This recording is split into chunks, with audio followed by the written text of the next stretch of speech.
s'est passé il y a un peu moins d'1 an. En fait, j'ai avorté. C'est quelque chose que j'ai jamais dit. En fait, je l'ai dit surtout à ma famille et à une amie parce que je sais qu'elle avait avorté aussi. Du coup, je me sentais en confiance avec elle et tout pour lui en parler. J'ai décidé d'en parler aujourd'hui parce que je pense que ça va me libérer d'un poids. Même si au début, j'étais pas trop enchantée à l'idée que ça va être sur les réseaux sociaux, tout ça, je pense que ça pourrait vraiment m'aider. Je pense que c'est vraiment le moment le plus marquant dans ma vie, même si je n'ai pas envie de dire que c'est un drame. Enfin, je pense que ça dépend de chaque situation, chaque femme, comment elle le vit, tu vois. Mais je pense que souvent, quand on parle de l'IVG, on parle de ça comme vraiment un drame et tout.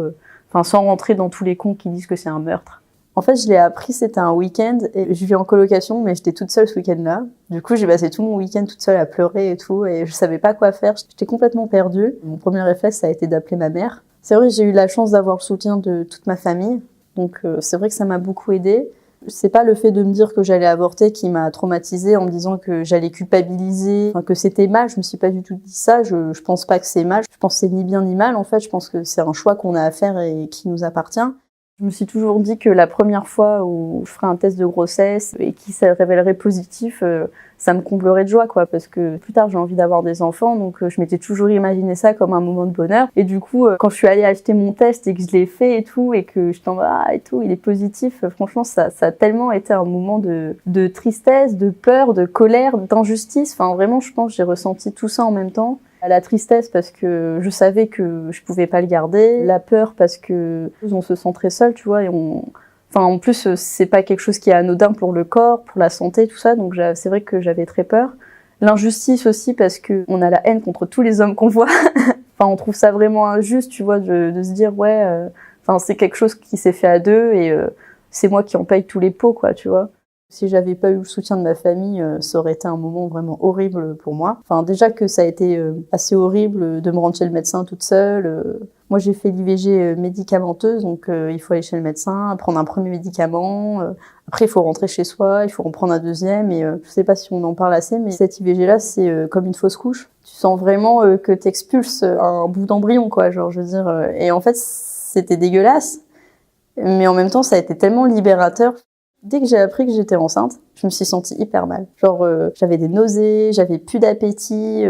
Franchement, je me souviens, c'était la période d'examen en plus, et j'étais au bout de ma vie. J'avais même pas envie de manger, j'étais affalée sur ma table et tout. Les examens qu'on a passés, je sais même pas comment j'ai eu la moyenne, quoi. Franchement, c'était difficile, et en fait, j'étais tellement mal de me dire que j'avais ça en moi, quoi. Et quand je l'ai expulsé, je me suis sentie libérée et j'avais direct de l'appétit. Genre, je me sens, parce que je suis retournée chez mes parents pour le faire. Genre, je me sens, ma mère, elle a fait des hamburgers, mais genre, je me suis mangée en 2 secondes.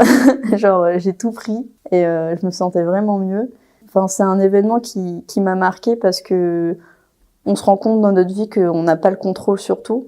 Et c'est vrai que je pense qu'en tant qu'être humain, on se rassure beaucoup en se disant qu'on est maître de notre vie, on fait des choix. Je vais choisir de faire telle étude, je choisis de passer ma vie avec telle personne. Enfin voilà, on a l'impression que on est maître un peu de notre destin. Alors qu'au final, je pense qu'il y a des événements qui arrivent dans la vie et qui te foutent une grosse claque dans la gueule, un peu pour dire, t'as cru que t'avais le contrôle sur tout, non. Franchement, quand j'ai appris que j'étais enceinte et que ma décision c'était d'avorter, je me suis dit que j'avais de la chance d'être en France et d'avoir ce droit, parce que dans certains pays où malheureusement c'est pas possible. Je pense que si aujourd'hui j'avais pas pu avorter et que j'aurais dû avoir cet enfant, bien sûr ma vie elle aurait changé du tout au tout, mais je pense en mal, parce que honnêtement j'aurais pas pu m'en occuper, j'ai pas de situation, j'ai pas fini mes études, j'ai même pas de CDI. Ma mère elle me disait en rigolant, si tu le gardes, tu pourras toujours me le confier, hein. Mais c'est pas une vie, si j'ai un enfant, j'ai envie de m'en occuper moi.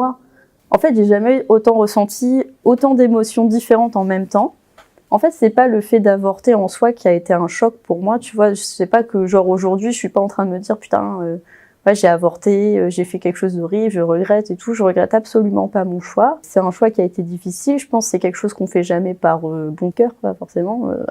Tu dois faire des choix que t'aurais jamais pensé faire. Enfin, franchement, si on m'avait dit plus jeune que j'aurais dû avorter, je l'aurais jamais cru. Surtout parce que je pense qu'il y a beaucoup de personnes encore aujourd'hui qui pensent que les femmes qui avortent sont des femmes qui sont immatures ou qui négligent la contraception. Parce que déjà, la contraception, c'est un poids qui repose entièrement sur nous les femmes. Et c'est vrai qu'on entend beaucoup de personnes dire « Ah, mais elle avorte parce qu'elle s'est pas protégée » ou genre « Ah, mais il faut vraiment être une femme stupide pour avorter aujourd'hui » alors que la réalité des faits, c'est que, alors je sais plus le pourcentage pourcentage exact, mais la grande majorité des avortements sont faits par des femmes qui ont une contraception, donc préservatif, pilule, ou comme moi j'avais le DIU au cuivre. Donc c'est vrai que quand on s'est fait chier à poser une contraception, qui surtout dans mon cas le DIU au cuivre est une pose douloureuse, votre gynéco ou votre sage-femme vous dit t'inquiète, il est efficace à 99%, et qu'on se dit putain je fais partie des 1% merdiques qui font que ça marche pas. C'est vrai que je me suis vraiment sentie trahie par ma contraception, mais vraiment comme si c'était une personne et que vraiment elle m'avait trompée quoi. Genre dans mon cas c'est un peu genre elle m'a claqué la porte au nez, elle est pas revenue et puis elle m'a même pas prévenue et du coup bah bim, on se pense en sécurité. Et au final, on l'est pas du tout.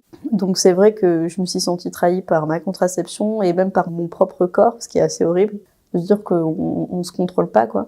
Enfin, c'est un hasard de la vie, au final, je veux dire. Moi, mon corps, il a rejeté cette contraception, je m'en suis pas rendu compte. Alors, c'est vrai que je t'avoue que la sage-femme que j'ai vue m'a fait culpabiliser énormément. Je pense qu'il y a beaucoup de cas où les femmes qui avortent, elles le ressentent comme un drame, mais c'est surtout à cause de sources extérieures, quoi, tu vois. Genre, ça va être l'entourage, les médecins qu'on va voir, juste aussi la société qui fait que c'est quelque chose, je pense, qu'on a peur d'en parler, tout simplement. Par exemple, moi, la sage-femme que j'ai vue, enfin, elle m'a fait culpabiliser parce que c'était chez elle que j'étais allée poser mon DIU au cuivre. Et au final, quand je lui ai dit « ouais, je suis tombée enceinte », malgré le DIU, elle a fait une échographie pour voir, parce que normalement, il devait toujours être là, tu vois. Donc moi, je comprenais pas, parce que comme c'est censé être fiable à 99%, j'étais vraiment dégoûtée. Elle me fait l'échographie, elle me fait « ah bah, il est plus là ». Ah, je fais « ok ». Et elle me fait « bon, bah, votre corps, il a dû le rejeter, et puis vous en êtes pas rendu compte, quoi ». Et elle me fait ouais normalement il faut que parce qu'il y a des fils en fait et du coup elle me fait ouais mais les premiers mois il faut toujours vérifier que vous sentez toujours les fils et du coup enfin je me suis sentie super mal parce qu'elle était un peu en train de me dire ouais en gros t'aurais dû te rendre compte que tu l'as perdu quoi.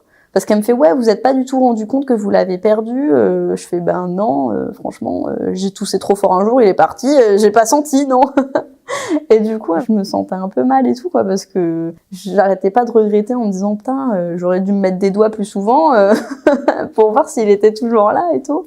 Quand j'ai appris que j'allais avorter, j'étais vraiment en train de me dire, ah, mais si j'avais fait ça, au final, j'aurais pas dû choisir cette contraception-là, genre c'est un peu ma faute.